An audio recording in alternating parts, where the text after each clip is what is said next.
D K Shivakumar ಅವರು ತಮಗೆ ಮುಖ್ಯಮಂತ್ರಿ ಸ್ಥಾನ ಸಿಗೋದಕ್ಕೆ ಮುಂಚಿತವಾಗಿ ಅರ್ಥಾತ್ ನವೆಂಬರ್ 20, 2025 ಸಮಯದಲ್ಲಿ ಶುರುವಾದಂತಹ ಒಂದು ಬಹಿರಂಗ ಹೇಳಿಕೆ ಏನಂತ ಹೇಳಿದ್ರೆ, ಕೊಟ್ಟ ಮಾತಿನಂತೆ ನಡ್ಕೊಳ್ಬೇಕಾಗತ್ತೆ. ಅದಾದ ಮೇಲೆ ಬಂದಂತಹ ಮಾತು, word power is world power. ಜಗತ್ತಿನಲ್ಲಿ ಅತಿ ದೊಡ್ಡದೇನಾದ್ರೂ ಇದ್ರೆ ಅದು ಮಾತಿನ ಶಕ್ತಿ. ಈ ಮಾತುಗಳು ಶಿವಕುಮಾರ್ ಅವರಿಂದ ಬಂದಿದೆ. ಈಗ ಅವರ ಪಕ್ಷದ ಶಾಸಕರೆಲ್ಲರೂ ಕೂಡ ಒಂದು ಮಾತನ್ನು ಹೇಳ್ತಾನೆ ಇರ್ತಾರೆ. ಅದರಲ್ಲೂ ವಿಶೇಷವಾಗಿ ಸಚಿವಾಕಾಂಕ್ಷಿಗಳು ಹೇಳ್ತಾ ಇರ್ತಾರೆ, ಶಿವಕುಮಾರ್ ಅವರು ನಮಗೂ ಕೂಡ ಮಾತು ಕೊಟ್ಟಿದ್ದಾರೆ, ನಮಗೂ ಮಾತು ಕೊಟ್ಟಿದ್ದಾರೆ ಅಂತ. ಹಾಗಾಗಿ ಅವರ ಮಾತಿನ ಪ್ರಕಾರ ನಡೀತಾರೆ ಅನ್ನೋಂಥ ವಿಶ್ವಾಸ ಇದೆ ಅಂತ ಹೇಳಿ ಶಿವಕುಮಾರ್ ಅವ್ರನ್ನೀಗ ಮಾತಲ್ಲೇ ಹಣಿಯುವಂತಹ ಕೆಲಸವನ್ನು ಮಾಡ್ತಾ ಇದ್ರೆ, ಅವರದೇ ಪಕ್ಷದ ಶಾಸಕರ ಡಿಮ್ಯಾಂಡ್ಗಳಿವು. ಅವರು ಮಾತಿನ ಮೇಲೆ ನಿಂತುಕೊಳ್ತಾರೆ ಅಂತ ಅಂದ್ಕೊಂಡಿದ್ದೀವಿ ಅನ್ನುವ ಮಾತನ್ನು ಹೇಳ್ತಾ ಇದ್ದಾರೆ. ಬಹುಶಃ ಯಾವ ಸಂದರ್ಭಗಳಲ್ಲಿ ಶಿವಕುಮಾರ್ ಅವರು ಈ ರೀತಿಯಂತ ಭರವಸೆ ಕೊಟ್ಟಿಲ್ವಾ, ಯಾವ ಸ್ವರೂಪದಲ್ಲಿ ಹೇಳಿರ್ತಾರೆ ಗೊತ್ತಿಲ್ಲ. ಆದರೆ ಶಿವಕುಮಾರ್ ಅವರ ಶಾಸಕರು, ಅವರ ಪಕ್ಷದ ಶಾಸಕರು ಹೇಳ್ತಾ ಇದ್ದಾರೆ, ನಮಗೂ ಅವರು ಮಾತು ಕೊಟ್ಟಿದ್ದಾರೆ, ಮಂತ್ರಿಯಾಗಿ ಮಾಡ್ತೀನಿ ಅಂತೇಳಿ ಮಾತು ಕೊಟ್ಟಿದ್ದಾರೆ ಅಂತ ಹೇಳ್ತಿದ್ದಾರೆ. ಇದರ ನಡುವೆನೇ ಮಂತ್ರಿಗಳಾಗಿರೋರು ನಮಗೂ ಮಾತು ಕೊಟ್ಟಿದ್ದಾರೆ ಖಾತೆ ವಿಚಾರದಲ್ಲಿ ಅನ್ನೋ ವಿಷಯವನ್ನು ಕೂಡ ಹೇಳ್ತಾ ಇದ್ರು. ಈಗ ದೆಹಲಿ ಅಂಗಳದಲ್ಲಿ ಡಿ ಕೆ ಶಿವಕುಮಾರ್ ಅವರ ಸಂಪುಟದ ಖಾತೆ ಈಗ ಚರ್ಚೆಗೆ ಬರ್ತಾ ಇದೆ. ದೆಹಲಿಯ ಅಂಗಳದಲ್ಲಿ ಶಿವಕುಮಾರ್ ಅವರ ಸಂಪುಟಕ್ಕೆ ಸಂಬಂಧಿಸಿದಂಥ ಖಾತೆಗಳು ಈಗ ಚರ್ಚೆಗೆ ಬರ್ತಿದೆ. ಹೈಕಮಾಂಡ್ನೊಂದಿಗೆ ಚರ್ಚೆಯನ್ನ ಶಿವಕುಮಾರ್ ಅವರು ಮಾಡಲಿದ್ದಾರೆ. ಹೈಕಮಾಂಡ್ ಸೂತ್ರದೊಂದಿಗೆ ಆಡಳಿತಕ್ಕೂ ಕೂಡ ಅವರು ನಿರ್ಧಾರವನ್ನ ಕೈಗೊಳ್ಳುತ್ತಾರೆ. ಯಾಕಂದ್ರೆ ಶಿವಕುಮಾರ್ ಅವರು ಅಂತಿಮವಾಗಿ ಕಾಂಗ್ರೆಸ್ ಹೈಕಮಾಂಡ್ ಹೇಳಿದ್ರೆ ಅವರು ಕೂಡ ಕೇಳಲೇಬೇಕಾಗುತ್ತೆ. ಈ ನಿಟ್ಟಿನಲ್ಲಿ ಡಿ ಕೆ ಶಿವಕುಮಾರ್ ಅವರು ಕೂಡ ತನ್ನ ಸರ್ಕಾರದ ಆರಂಭದಲ್ಲಿ, ಯಾಕಂದರೆ ಮುಖ್ಯಮಂತ್ರಿ ಆದಂಥ ಆರಂಭದಲ್ಲಿ ಅನೇಕ ರೀತಿಯಾದ ಒತ್ತಡಗಳು ಸಹಜವಾಗಿ ಮುಖ್ಯಮಂತ್ರಿ ಮೇಲೆ ಇದ್ದೇ ಇರುತ್ತೆ. ಈಗ ಅವುಗಳನ್ನು ಹೇಗೆ ಅವರು ನಿಭಾಯಿಸ್ಕೊಂಡು ಹೋಗ್ತಾರೆ, ಯಾವ ಸ್ವರೂಪದಲ್ಲಿ ಬಹಳ ಸೂಕ್ಷ್ಮವಾಗಿ ಈ ವಿಚಾರಗಳನ್ನು ಹ್ಯಾಂಡಲ್ ಮಾಡ್ತಾ ಹೋಗಬೇಕಾಗುತ್ತೆ. ಅವ್ರಿಗೂ ಅಪಾರವಾದಂಥ ಅನುಭವ ಇದೆ. ಕಾರಣದಿಂದಾಗಿ ಅವ್ರದ್ದೇ ಆದಂತಹ ಲೆಕ್ಕಾಚಾರಗಳೊಂದಿಗೆ ಅವರು ಹೆಜ್ಜೆಯನ್ನು ಇಡಬಹುದು. ಆದರೆ ಸಂಪುಟದ ಸಂಬಂಧಿಸಿದಂತೆ ಖಾತೆ ಹಂಚಿಕೆಯಲ್ಲಿ ಈ ಸ್ವರೂಪದ ಖ್ಯಾತೆ ಬಹುಶಃ ಇತ್ತೀಚಿನ ದಿನಮಾನಗಳಲ್ಲಿ ಯಾವುದೇ ಸರ್ಕಾರಗಳಲ್ಲಿ ಕಂಡಿರಲಿಲ್ಲ. ಸಿದ್ದರಾಮಯ್ಯವರ ಸಂಪುಟದಲ್ಲಿ ಕೂಡ, 2ನೇ ಅವಧಿಯ ಸಂಪುಟದಲ್ಲಿ ಆರಂಭದಲ್ಲಿ ರಾಮಲಿಂಗಾರೆಡ್ಡಿ ಅವರು ಸ್ವಲ್ಪ ಬೇಸರ ಮಾಡಿಕೊಂಡಿದ್ರು ಅನ್ನೋದು ಬಿಟ್ಟರೆ ಅದು ರಾಜೀನಾಮೆ ಕೊಡುವ ಮಟ್ಟಕ್ಕೆಲ್ಲ ಹೋಗಿರಲಿಲ್ಲ. ಅದಾದ ನಂತರ ಉಳಿದ ಯಾವುದೇ ಸಚಿವರುಗಳಿಗೆ ಯಾವುದೇ ರೀತಿಯಂಥ ಪ್ರಾಬ್ಲಮ್ಗಳಿರಲಿಲ್ಲ. ಆದರೆ ಇಲ್ಲಿ ಇಬ್ಬರಲ್ಲ 3 ಜನ ಸಚಿವರುಗಳಿಗೆ ಈಗಾಗಲೇ ಅವರ ಅಸಮಾಧಾನಗಳು ಬಹಿರಂಗ ಆಗಿದ್ದಾವೆ. ಇನ್ನೂ ಒಂದು 2 ಸಚಿವರುಗಳು ತಮ್ಮದೇ ಆದಂತಹ ರೀತಿಯಲ್ಲಿ ಮಾತನಾಡ್ತಾ ಇದ್ದಾರೆ. ಹೀಗಾಗಿ ಸಂಪುಟದ ಸಂಕಷ್ಟವನ್ನು ಹೇಗೆಲ್ಲ ನಿಭಾಯಿಸ್ತಾರೆ ಅನ್ನುವಂಥದ್ದು ಶಿವಕುಮಾರ್ ಅವರ ಮುಂದಿರುವಂತಹ ರಾಜಕೀಯವಾದಂತಹ ಪ್ರಶ್ನೆ. ಯಾಕಂದರೆ ಡಿ ಕೆ ಶಿವಕುಮಾರ್ ಅವರು ತಮ್ಮ ರಾಜಕೀಯದ ಶಕ್ತಿಯನ್ನು ಈಗ ಈ ವಿಚಾರಗಳಲ್ಲಿ ಬಳಕೆ ಮಾಡಲೇಬೇಕಾಗತ್ತೆ. ರಾಜಕೀಯದ ಬುದ್ಧಿವಂತಿಕೆಯನ್ನು, ವಿಶೇಷವಾಗಿ ಶಕ್ತಿಗಿಂತ ಹೆಚ್ಚಾಗಿ ಅವರೀಗ ಬಳಕೆ ಮಾಡ್ಕೋಬೇಕಾಗಿರುವಂಥದ್ದು ಅವರ ರಾಜಕೀಯದ ಬುದ್ಧಿವಂತಿಕೆಗಳನ್ನು. ಕಾಂಗ್ರೆಸ್ನಲ್ಲಿ ಬಗೆಹರಿಯದ ಖಾತೆ ಕಗ್ಗಂಟು ದಿಲ್ಲಿಯಲ್ಲಿ ಸಂಧಾನ ಸೂತ್ರಗಳನ್ನು ಹಿಡಿಯಲಾಗುತ್ತೆ. ಆದರೆ ಸಾಮಾನ್ಯವಾಗಿ ಇಂಥದ್ದೆಲ್ಲ ಮ್ಯಾಟ್ರು ದೆಹಲಿ ತನಕ ಹೋಗುವಂಥದ್ದೇ ಸರಿಯಾದ ಕ್ರಮ ಅಲ್ಲ. ಯಾಕಂದರೆ ಖಾತೆ ವಿಚಾರಗಳು ಸಂಪುಟಕ್ಕೆ ಯಾರನ್ನ ಆಯ್ಕೆ ಮಾಡ್ಕೋಬೇಕು ಮಾಡಬಾರ್ದು ಅನ್ನೋದನ್ನು ಹೈಕಮಾಂಡ್ ನಿರ್ಧರಿಸಬಹುದು.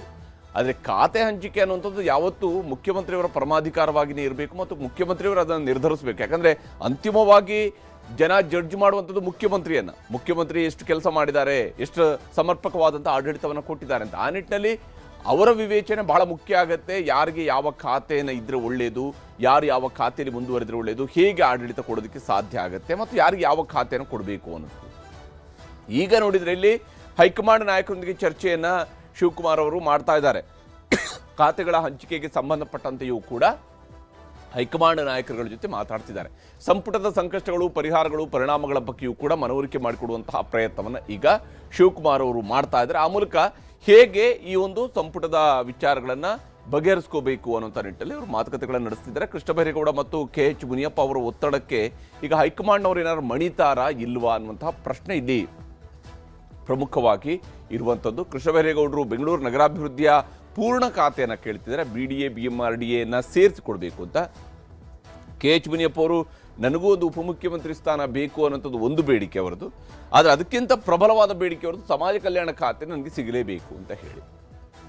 ಬೆಂಗಳೂರು ನಗರಾಭಿವೃದ್ಧಿ ಖಾತೆ ಗೊಂದಲಕ್ಕೆ ತೆರೆ ಎಳಿತಾರ ಈಗ ವರಿಷ್ಠರು ಅನ್ನುವ ಪ್ರಶ್ನೆ ಈಗ ಇಲ್ಲಿ ಭಾಳ ಮುಖ್ಯವಾಗಿ ಇರುವಂಥದ್ದು. ಯಾಕೆಂದರೆ ಬೆಂಗಳೂರು ಖಾತೆಯ ವಿಚಾರಕ್ಕೆ ಸಂಬಂಧಪಟ್ಟಂತೆ ಏನಾಗುತ್ತೆ, ಅದರ ಬದಲಿಗೆ ಕೃಷ್ಣ ಬೈರೇಗೌಡರಿಗೆ ಕಂದಾಯ ಖಾತೆಯನ್ನು ಮತ್ತೆ ಕೊಟ್ಟು ಬೆಂಗಳೂರು ಅಭಿವೃದ್ಧಿ ಖಾತೆಯನ್ನು ಮುಖ್ಯಮಂತ್ರಿಯವರಿಗೆ ತಮ್ಮ ಬಳಿಯಲ್ಲೇ ಇಟ್ಕೊಂಡು ಪರಮೇಶ್ವರ್ ಅವರಿಗೆ ಬೇರೆ ಖಾತೆಯನ್ನು, ಸಮಾಜ ಕಲ್ಯಾಣ ಖಾತೆಯನ್ನು ಅಥವಾ ಬೇರೆ ಯಾವುದಾದ್ರು ಖಾತೆಯನ್ನು ಕೊಡುವಂತಹ ಕಡೆಗೆ ಯೋಚನೆ ಮಾಡ್ತಾರೆ. ಆ ಮೂಲಕ ಮುನಿಯಪ್ಪ ಅವರಿಗೆ ಯಾವುದೇ ಖಾತೆ ಬದಲಾವಣೆ ಮಾಡಿದ್ದೇನೆ ನೋಡಿ, ಈ ಖಾತೆಯನ್ನು ಅವರಿಗೆ ಕೊಡಲಾಗಿದೆ ಅನ್ನುವಂಥ ರೀತಿಯಲ್ಲಿ ಇದನ್ನು ನಿಭಾಯಿಸ್ತಾರ.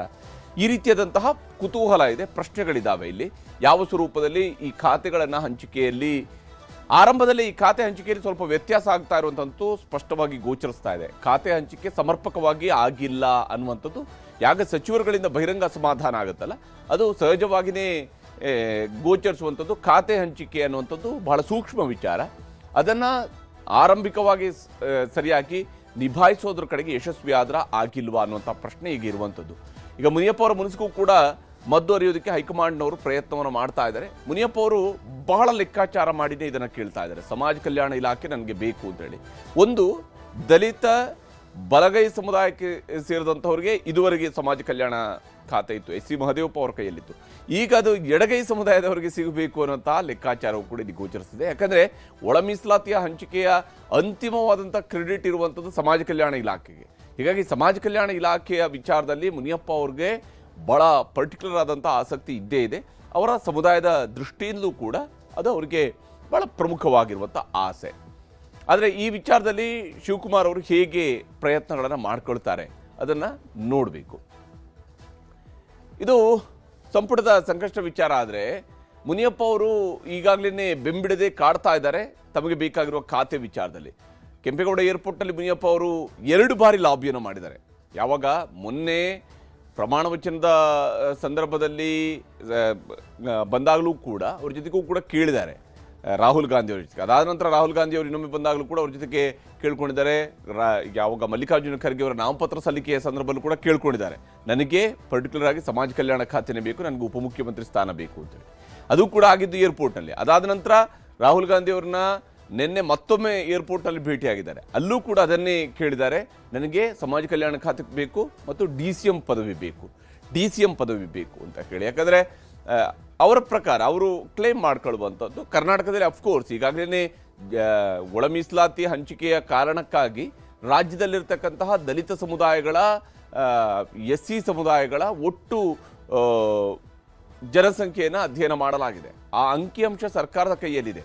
ಅದರ ಪ್ರಕಾರವಾಗಿ SC ರೈಟ್ ಮತ್ತು SC ಲೆಫ್ಟ್ ಇವರ ಒಟ್ಟು ಜನಸಂಖ್ಯೆಯ ಲೆಕ್ಕಾಚಾರ ಸರ್ಕಾರದ ಕೈಯಲ್ಲಿದೆ. ಹೀಗಾಗಿ ತನ್ನ ಸಮುದಾಯದ ಜನಸಂಖ್ಯೆ ಜಾಸ್ತಿ ಇರುವಾಗ ನಮಗೆ ಅವಕಾಶ ಕೊಡಬೇಕು ಅನ್ನೋಂಥದ್ದು ಮುನಿಯಪ್ಪ ಅವರ ಬೇಡಿಕೆ. ಇಂದು ದೆಹಲಿಗೆ ಹೋಗಿದ್ದಾರೆ ಶಿವಕುಮಾರ್ ಅವರು. ಶಿವಕುಮಾರ್ ಅವರ ಮನೆಯಿಂದ ಏರ್ಪೋರ್ಟ್ವರೆಗೂ ಕೂಡ ಜೊತೆಯಲ್ಲೇ ಮುನಿಯಪ್ಪ ಅವರು ಕೂಡ ಹೋಗಿದ್ದಾರೆ. ಮುನಿಯಪ್ಪ ಅವರು ಸರ್ವ ರೀತಿಯ ಪ್ರಯತ್ನವನ್ನು ಮಾಡ್ತಾ ಇದ್ದಾರೆ. ಸರ್ವ ರೀತಿಯ ಪ್ರಯತ್ನವನ್ನು ಮುನಿಯಪ್ಪ ಅವರು ಈ ವಿಚಾರದಲ್ಲಿ ಮಾಡ್ತಾ ಇದ್ದಾರೆ. ಅವರು ಕೇವಲ ಅದು ಮುಖ್ಯಮಂತ್ರಿಯವರ ಮೇಲೆ ಒತ್ತಡ ಹೇರುವಂತಲ್ಲ, ಆಯಾ ಸಮುದಾಯಗಳ ನಾಯಕರುಗಳ ಮೇಲೆ ಒತ್ತಡವನ್ನು ಹೇರ್ತಾ ಇದ್ದಾರೆ. ಅಷ್ಟೇ ಅಲ್ಲದೆ AICC ಅಧ್ಯಕ್ಷರ ಮೇಲೂ ಕೂಡ ಒತ್ತಡವನ್ನು ಹೇರ್ತಾ ಇದ್ದಾರೆ. ಈಗಾಗಲೇ ದೆಹಲಿಯಲ್ಲಿರುವಂತಹ ಕೃಷ್ಣ ಬೈರೇಗೌಡರು ಕೂಡ ಪ್ರಬಲ ಲಾಬಿಯನ್ನು ಮಾಡ್ತಾ ಇದ್ದಾರೆ. ಅವ್ರಿಗೆ ಬೇಕಾದಂತಹ ಖಾತೆಯ ಬಗ್ಗೆ ಪ್ರಬಲ ಲಾಬಿ ಮಾಡ್ತಾರೆ. ನೋಡಿ, ಕೃಷ್ಣ ಬೈರೇಗೌಡರು ತನ್ನನ್ನು ಮಂತ್ರಿ ಮಾಡಿ ಅಂತ ಹೇಳಿ ಅವರು ದೆಹಲಿಗೆ ಹೋಗಿರಲಿಲ್ಲ. ಅವ್ರ ಮನೆಯಲ್ಲೇ ಕೂತ್ಕೊಂಡು ಮಂತ್ರಿ ಆಗ್ತಾರೆ. ಆದರೆ ಮಂತ್ರಿ ಆದ ನಂತರ ಮಂತ್ರಿ ಖಾತೆಗೆ ಸಂಬಂಧಪಟ್ಟಂತೆ ದೆಹಲಿಗೂ ಹೋಗಿದ್ದಾರೆ. ಮೊನ್ನೆ ಮಂತ್ರಿ ಆಗೋದಕ್ಕಿಂತ ಮುಂಚಿತವಾಗಿ ಅವರು ಏನು ಹೇಳ್ಕೊಂಡಿದ್ರು, ನಾನೇನು ದೆಹಲಿಗೆ ಹೋಗಿಲ್ಲ, ಲಾಬಿ ಮಾಡಿಲ್ಲ, ಪಕ್ಷ ಎಲ್ಲ ಅವಕಾಶ ಕೊಟ್ಟಿದ್ರೆ ಕೊಟ್ಟರೆ ಫೈನ್, ಕೊಡದಿದ್ರು ಫೈನ್ ಅಂತ ಹೇಳಿದ್ರು. ಈಗ ಕೊಟ್ಟ ನಂತರ ನನಗೆ ಇದೇ ಖಾತೆ ಬೇಕು ಅಂತ ಕೇಳ್ತಿದ್ದಾರೆ. ಇನ್ನು ರಾತ್ರಿ ಹೊತ್ತಿಗೆ ದೆಹಲಿಗೆ KPCC ಅಧ್ಯಕ್ಷರಾಗಿರ್ತಕ್ಕಂತಹ BK ಹರಿಪ್ರಸಾದ್ ಅವರು ಕೂಡ ದೆಹಲಿಗೆ ಹೋಗ್ತಾ ಇದ್ದಾರೆ. ಇದು AICCನವರು ಎಲ್ಲ ಪ್ರದೇಶ ಕಾಂಗ್ರೆಸ್ ಸಮಿತಿಗಳ ಅಧ್ಯಕ್ಷರುಗಳ ಒಂದು ತುರ್ತು ಸಭೆಯನ್ನು ನಾಳೆ ಕರೆದಿದ್ದಾರೆ. ಬಹುತೇಕ ಅದು TMC ವಿಚಾರಕ್ಕೆ ಸಂಬಂಧಪಟ್ಟಂತೆ ಕರೆದಿದ್ದಾರೆ.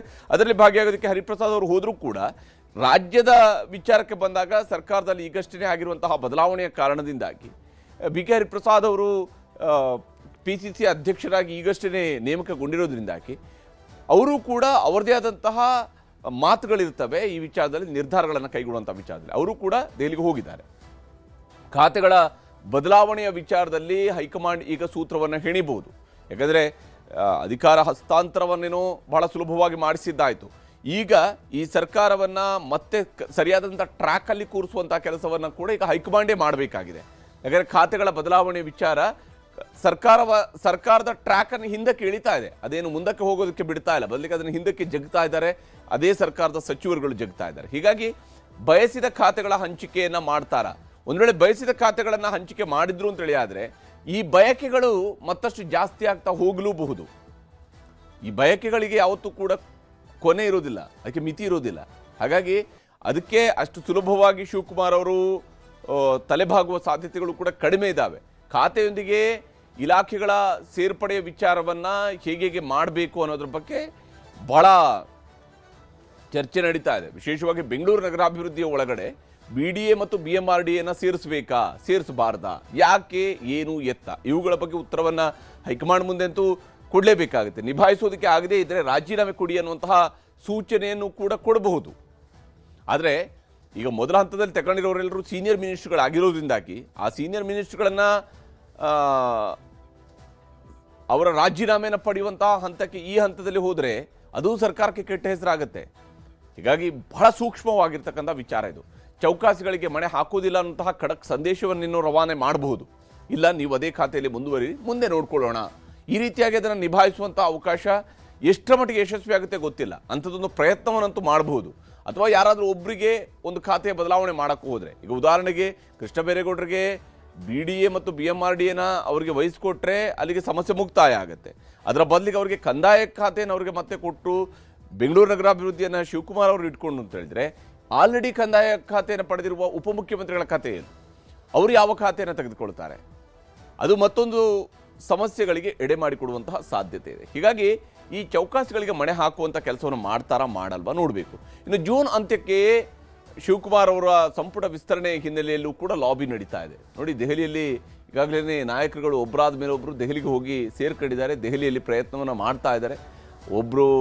ಇಬ್ಬರು ಹಿರಿಯ ನಾಯಕರುಗಳಿದ್ದಾರೆ, ಪ್ರಕಾಶ್ ಹುಕ್ಕೇರಿಯವರು ಮತ್ತು TB ಜಯಚಂದ್ರ ಅವರು. ಪ್ರಕಾಶ್ ಹುಕ್ಕೇರಿಯವರು ಹಿಂದೆ 2014ರಲ್ಲಿ ಮಂತ್ರಿಯಾಗಿದ್ದಂಥವರು ಲೋಕಸಭೆ ಎಲೆಕ್ಷನ್ ನಿಲ್ಲೋದಕ್ಕೆ ಹೋಗಿ ಈ ಕಡೆ ಮಂತ್ರಿಯೂ ಹೋಯಿತು, ಆ ಕಡೆ ಲೋಕಸಭೆ MP ಆಗಿದ್ದಾಯಿತು. ಆಮೇಲೆ ರಾಜ್ಯದಲ್ಲಿ ಮಂತ್ರಿಯಾಗೋ ಅವಕಾಶ ಅವರಿಗೆ ಸಿಗಲಿಲ್ಲ. ಈಗ ಅವರು ಮತ್ತೆ ಕೇಳ್ತಾರೆ, ನನಗೊಂದು ಅವಕಾಶ ಕೊಡಿ ಅಂತ ಕೇಳ್ತಿದ್ದಾರೆ. ಹೈಕಮಾಂಡ್ ನಾಯಕರನ್ನೇ ಭೇಟಿ ಮಾಡಿ ಒತ್ತಡವನ್ನು ಹೇರುವಂತಹ ತಂತ್ರಕ್ಕೆ ಈಗ ಕಾಂಗ್ರೆಸ್ನ ನಾಯಕರುಗಳು ಹೊರಟಿದ್ದಾರೆ. ರಾಜ್ಯ ಸರ್ಕಾರದ ವಿಶೇಷ ಪ್ರತಿನಿಧಿಗಳಾದ TB ಜಯಚಂದ್ರ ಹಾಗೂ ಪ್ರಕಾಶ್ ಹುಕ್ಕೇರಿ ಇವರಿಬ್ಬರೂ ಕೂಡ ಈಗಾಗಲೇ ದೆಹಲಿಯಲ್ಲಿ ಪ್ರಯತ್ನವನ್ನು ಮಾಡ್ತಾ ಇದ್ದಾರೆ. ರಾಜ್ಯ ಸರ್ಕಾರದ ದೆಹಲಿಯ ವಿಶೇಷ ಪ್ರತಿನಿಧಿಗಳು ಇವರು.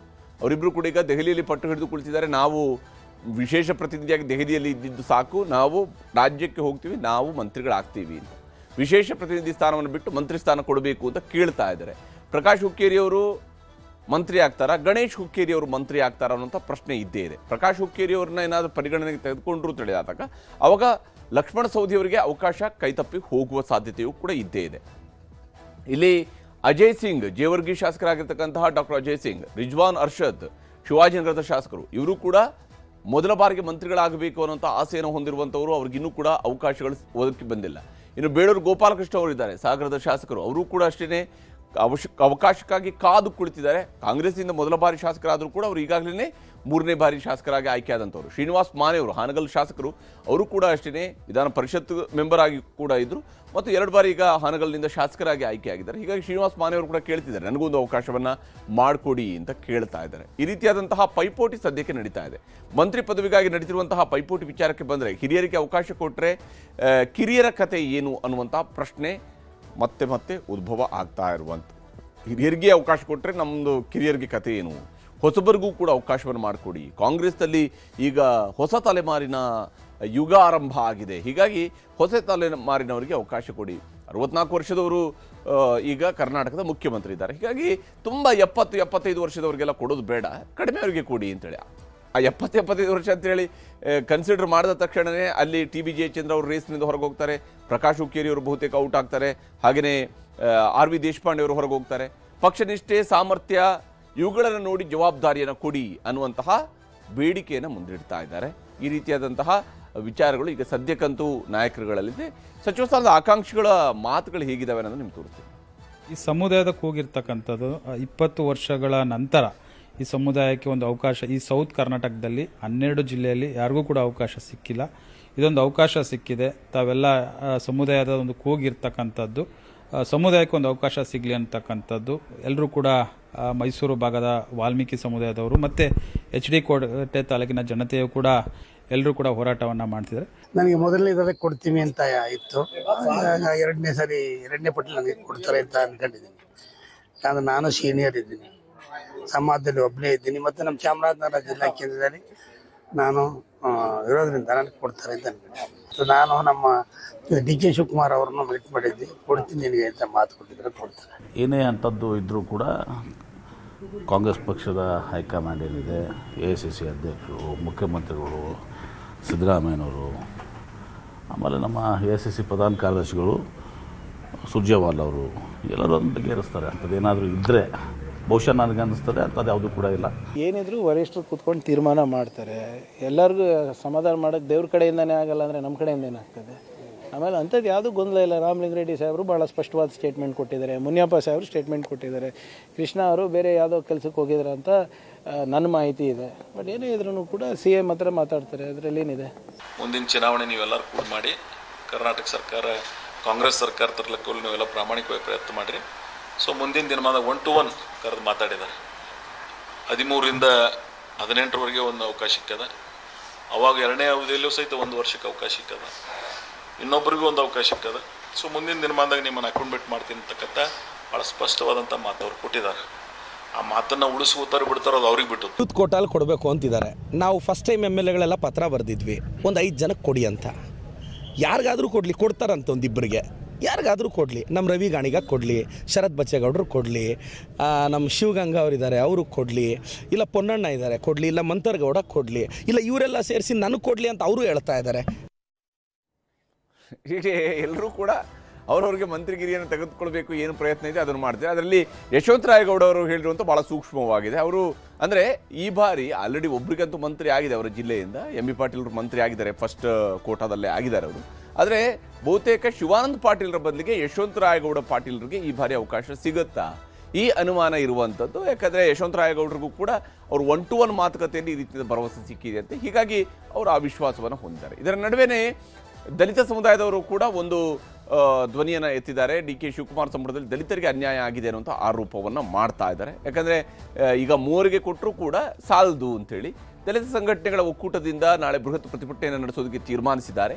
ಮತ್ತು ವಿಶೇಷವಾಗಿ ಡಾಕ್ಟರ್ SC ಮಹದೇವಪ್ಪ ಅವರಿಗೆ ಮಂತ್ರಿ ಸ್ಥಾನ ಕೊಡಬೇಕು ಅನ್ನೋಂಥದ್ದು ಇದರ ಒಂದು ಬೇಡಿಕೆಯ ಭಾಗವೂ ಆಗಿದೆ. ಬೆಂಗಳೂರಿನ ಫ್ರೀಡಂ ಪಾರ್ಕ್ನಲ್ಲಿ 25ಕ್ಕೂ ಹೆಚ್ಚು ದಲಿತ ಸಂಘಟನೆಗಳಿಂದ ಹೋರಾಟ ನಾಳೆ ನಡೆಯುವಂಥದ್ದಿದೆ. ದಲಿತ ನಾಯಕರು, ಸಾಹಿತಿಗಳು, ಸ್ವಾಮೀಜಿಗಳು ಇವರೆಲ್ಲರೂ ಕೂಡ ಭಾಗಿಯಾಗ್ತಾ ಇದ್ದಾರೆ. ವಿಶೇಷವಾಗಿ ಸಮಾಜ ಕಲ್ಯಾಣ ಇಲಾಖೆಯನ್ನು ಕಳೆದ ಬಾರಿ SC ಮಹದೇವಪ್ಪ ಅವರು ನಿಭಾಯಿಸಿದ ಕಾರಣಕ್ಕಾಗಿ ದಲಿತ ಸಂಘಟನೆಗಳ ಜೊತೆಗೆ ಅವರದ್ದು ಕೂಡ ಸುದೀರ್ಘಾವಧಿಯ ಬಾಂಧವ್ಯ ಇದ್ದೇ ಇದೆ. 2ನೇ ಪಟ್ಟಿಯಲ್ಲಿ ಡಾಕ್ಟರ್ SC ಮಹದೇವಪ್ಪ ಅವರು ಸೇರಿದಂತೆ ಕನಿಷ್ಠ 5 ಮಂದಿಗೆ ಅವಕಾಶ ಕೊಡಬೇಕು ಅಂತ ಕೇಳ್ತಿದ್ದಾರೆ. ಶಿವಕುಮಾರ್ ಸಂಪುಟದಲ್ಲಿ ದಲಿತರಿಗೆ ಅನ್ಯಾಯ ಅನ್ನುವಂಥ ಆರೋಪವನ್ನು ಮಾಡ್ತಾ ಇದ್ದಾರೆ. ಈ ವಿಚಾರದಲ್ಲಿ ದಲಿತ ಮುಖಂಡರುಗಳು ಏನು ಹೇಳ್ತೀರಾ ಅನ್ನೋದು ನೀವು ತೋರಿಸಿ. ರಾಜ್ಯದ ಉದ್ದಗಲಕ್ಕೂ ಕೂಡ ದಲಿತ ಸಮುದಾಯದ ಒಂದು ದನಿಯಾಗಿ ಇವತ್ತು ನಮ್ಮ ಮುಂದೆ ಇದ್ದಾರೆ. ಆದರೆ ದುರದೃಷ್ಟವಶಾತ್ ಕಾಂಗ್ರೆಸ್ಸಿನ ಸಚಿವ ಸಂಪುಟ ಏನಿವತ್ತು ರಚನೆ ಆಗಿದೆ, ಅದರಲ್ಲಿ ಅವರನ್ನು ಕಡೆಗಣಿಸಿರುವಂಥದ್ದು ಅಥವಾ ಅವರನ್ನು ಕೈ ಬಿಟ್ಟಿರೋದು ನಿಜಕ್ಕೂ ದಲಿತ ಸಮುದಾಯಕ್ಕೆ ಬಹುದೊಡ್ಡ ಆಘಾತವನ್ನು ಉಂಟು ಮಾಡಿದೆ. ಹೀಗೆ ಒಂದು ಕಡೆಯಲ್ಲಿ ಮಂತ್ರಿಗಿರಿಗೆ ಬೇಕಾದಂತಹ ಪ್ರಯತ್ನಗಳು ನಡೀತಾ ಇದ್ದಾವೆ. ಇದರಲ್ಲಿ ಯಾರಿಗೆ ಯಾವ ಸ್ವರೂಪದಲ್ಲಿ ಮಂತ್ರಿಗಿರಿಯನ್ನು ಕೊಡೋದಕ್ಕೆ ಅವಕಾಶಗಳು, ಎಷ್ಟು ಜನಕ್ಕೆ ಅವಕಾಶವನ್ನು ಮಾಡಿಕೊಡ್ತಾರೆ DK ಶಿವಕುಮಾರ್, ಹೇಗೆ ಈ ಒತ್ತಡಗಳನ್ನು ನಿಭಾಯಿಸ್ತಾರೆ, ಇವೆಲ್ಲವೂ ಕೂಡ ನೋಡಬೇಕಾಗಿದೆ.